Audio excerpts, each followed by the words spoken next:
He set out to go on a fishing trip, and he never returned. The reason? He was killed in an accident involving a drunk driver. His parents, Tom and Dot, are here as we fight the battle against drunk driving this morning on People Are Talking.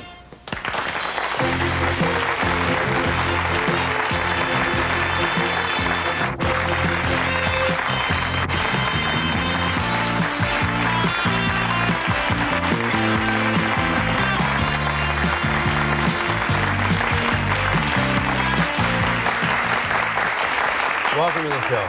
Thank you for having us. We have a lot of feelings out here in the studio today, and I know at home, and this is going to be an enlightening hour, we're sure.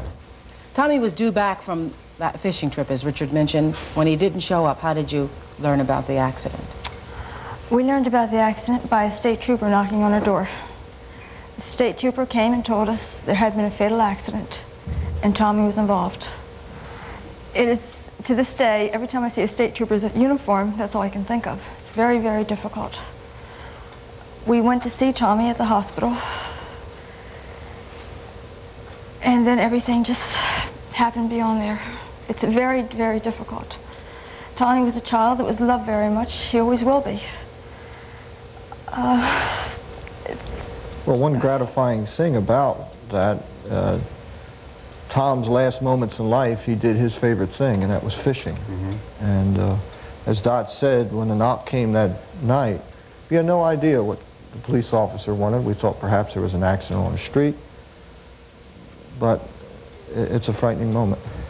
Don't parents, I know that when my kids go out and there's somebody driving, I'm always worried about that. I know that they say just let them be free and let them go and everything will be, you know, they'll either make it or they won't make it, but I'm very upset about it all the time when these kids are out driving. Did you feel that way, or? Yeah, every time they leave, even now with my other two children, every time they leave I get panicky.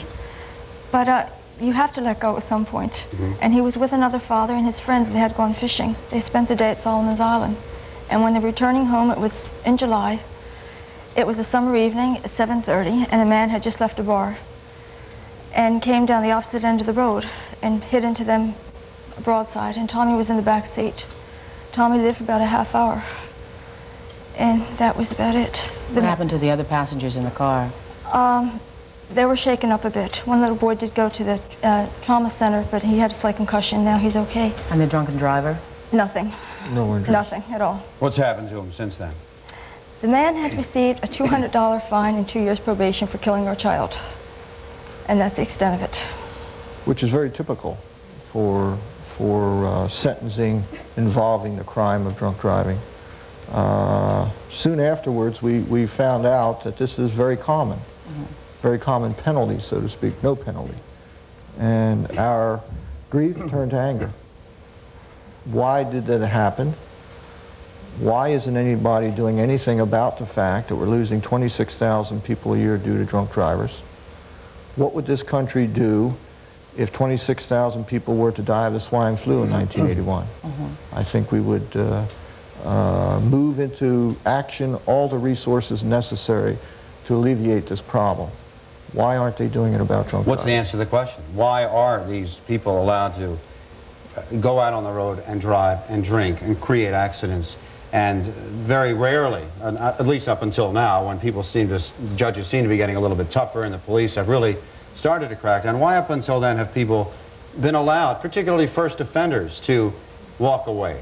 It's so difficult to understand when you would think that if they hit the first offender right in the nose, I mean, and locked him up, that maybe that would help.